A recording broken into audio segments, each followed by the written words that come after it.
افریدی صاحب آپ بھی سر آئیں, میرے بہت پیارے دوست, اور طاہر افریدی صاحب ہوپ کے یہ پورے ڈسٹرکٹ کے پریزیڈنٹ بھی ہیں.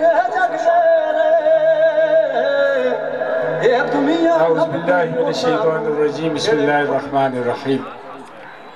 اذانوں کا وقت بھی ہو گیا, کافی دیر سے میرے مہمان بیٹھے بھی ہیں اور بہت اچھی باتیں کر چکے ہیں, اور آج کے پروگرام میں میرا خیال ہے کہ میری جگہ نہیں بنتی ہے کہ میں بھی کوئی ایسی بات کر سکوں آپ کے ساتھ, لیکن دل کی باتیں کرنے کے لیے کچھ موقع ایسے ہوتے ہیں کہ جہاں پہ آدمی کا دل کرتا ہے کہ کچھ باتیں ایسی شیئر کی جائیں, کچھ سننے والے بھی ہوں. آج کے پروگرام میں عرفان صاحب کی تو تعریف جتنی کی جائے, اور ان کی ٹیم کی, خاص طور پہ ان کی ٹیچرز کی, جس طرح سے میں نے دیکھا اور ان کے اسکول میں جاتا رہتا ہوں, جس طرح سے وہ سارے لوگ, اور خاص طور پہ ان کی جو خالہ, ان کی بھی تعریف کروں گا کہ جس طرح وہ ان کے ساتھ لگی رہتی ہیں.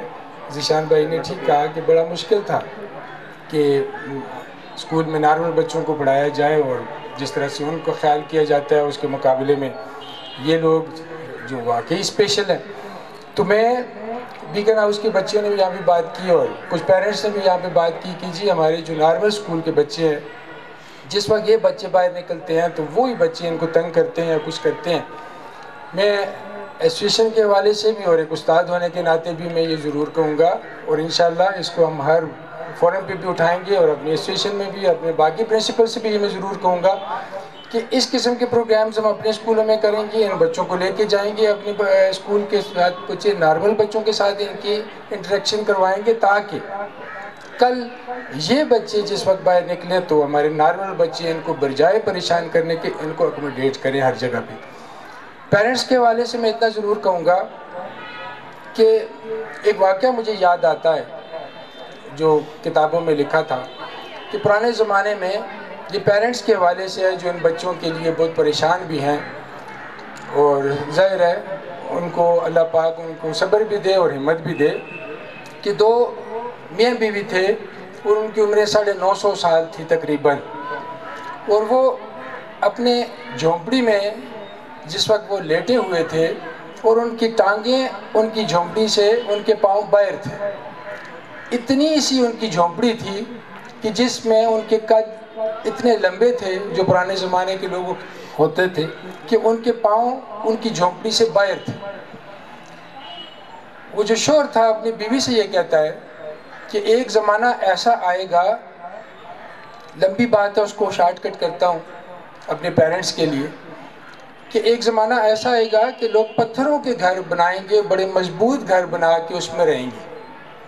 تو بیوی جس کی عمر بھی 800-900 سال تھی, وہ پوچھتی ہے پھر تو ان کی عمریں بہت زیادہ ہوں گی, بہت لمبی عمروں والی ہوں گی کہ اتنے پکے گھر بنا کے رہیں گے, ہمارا گھر تو جھونپڑی کی طرح جیسے تنکے اور پتے ملا کے بنا ہوا تھا ان کا چھت, اور 800 سال اس میں گزار دی.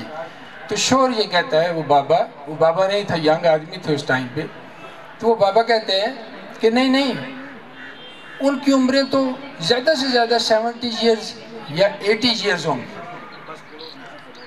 تو عورت یہ کہتی ہے اس کے جواب میں, یہ اس کی آخری بات کر کے بات ختم کروں گا, کہ عورت یہ کہتی ہے کہ اتنی کم عمر اگر مجھے ملتی تو میں تو صرف سجدے میں ہی گزار دیتی اللہ کے آگے. یعنی ان کے حساب سے یہ 70 ایئرز اتنی ہے کہ ہم سجدے میں ہی گزار دیتے اس کو, جس کو میں اتنا لمبا کہتا ہوں. یہ پیرنٹس کے حوالے سے اس لیے بات کر رہا ہوں کہ یہ زندگی ہے. ان بچوں کو جب میں دیکھتا ہوں, جب عرفان صاحب کے اسکول میں جاتا ہوں, ان کی کلاس میں جاتا ہوں, تو میں یہ سمجھتا ہوں کہ میں جنتی لوگوں کے درمیان میں کھڑا ہوں. یہ تو دنیا میں جنتی ہیں.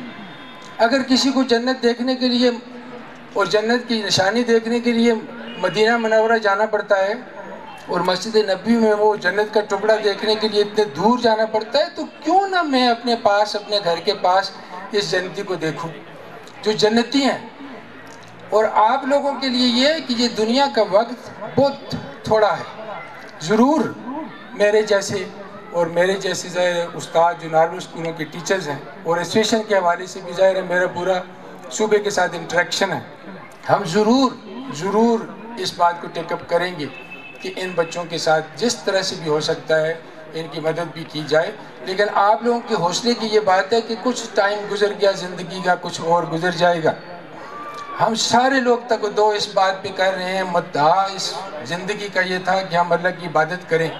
ہمارا مدعا یہ نہیں تھا کہ ہم کمائیں، نوکری کریں اور پیسے کما کے اچھے برے غلط ٹھیک طریقے سے ہم جس طرح سے بھی ہیں زندگی کو گزاریں. آپ کے پاس آپ کی جنت کا ٹکٹ ہے. ہم لوگ تو بڑی کوشش کریں گے. ایک اور آج کے پروگرام میں نے یہ سیکھا، نارمل لوگوں کے ظاہر پیرنٹس بھی یہاں پہ بیٹھے ہیں جن کے بچے نارمل ہیں، اور ہم نارمل ٹیچر جن کو نارمل اسٹوڈنٹس ہم پڑھاتے ہیں.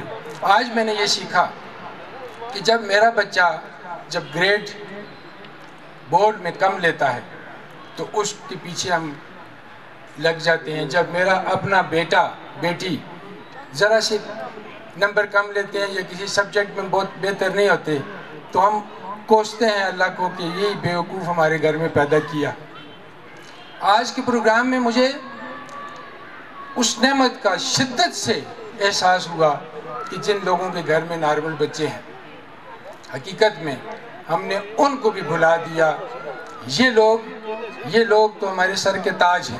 اور میں سر عرفان سے آخر میں ضرور اتنا کہوں گا کہ جس جگہ پہ بھی آپ کی یہ والی بات جو آپ نے کی ہے کہ بورڈ کے لیے، ان کی کریکولم کے لیے، ان کی بکس کے لیے نہ کوئی بورڈ ہے نہ کوئی ایسی تعلیم کا کوئی طریقہ ہے. میں مومنہ باسط صاحبہ سے بھی یہ بات کروں گا، عظمیٰ صاحبہ سے بھی ہم نے بات کی تھی، مشتاق غنی صاحب سے بھی یہ بات کریں گے، اور جہاں تک ہو سکا ہم کوشش کریں گے کہ ان بچوں کو وہی سٹیٹس دیا جائے جو سٹیٹس نارمل بچوں کو ملتا ہے. تھینک یو ویری مچ جی. بہت بہت شکریہ جی طاہر افریدی صاحب. سر آپ نے رجسٹریشن کی بات کی، میں نے بورڈ آفس میں گیا رجسٹریشن، میں نے کہا یہ اسپیشل بچے ہیں رجسٹریشن کریں. بورڈ آفس والوں نے کہا نہیں کرتے. پھر میں نے فیسیں جمع کروائی، 20,000 روپے مومنہ باسط فیس ہوتی ہے. تو جب اس کے بعد میں ریگولیٹری اتھارٹی آ گئی، میں نے جب ان کے وہ دیکھے میں نے کہا پھٹے میں جائے، میں یہ کرتا ہی نہیں ہوں، رجسٹریشن کرتا ہی نہیں ہوں. میں نے کہا فیڈرل بورڈ میں چلے جائیں گے، وہاں سے رجسٹریشن کروائیں گے. فیڈرل بورڈ میں چلا گیا. فیڈرل بورڈ میں جب گیا تو جب ان کا میں نے پوچھا، میں نے کہا یہ اسپیشل بچے ہیں اور میں نے رجسٹریشن کروانا چاہتا، میٹرک کروانی ہے. تو انہوں نے بھی آگے سے جب مجھے وہ فیس کا شیڈول اور وہ بتایا تو میں نے کہا یہ بھی جائز نہیں، مجھے رجسٹریشن جو ہے یہ کرانی ہی نہیں ہے، میں اس رجسٹریشن کے بغیر ہی بچوں کو تیار کروں گا. تو لازمی بات ہے جب انسان محنت کرتا ہے تو اللہ پاک کوئی نہ کوئی وسیلہ بنا دیتے ہیں. تو پروگرام بس اس کو اینڈ کرتے ہیں. تو میں اپنے آفتاب بھائی آ کے اس پروگرام کے بارے میں کچھ بات کر دیں اور شارٹ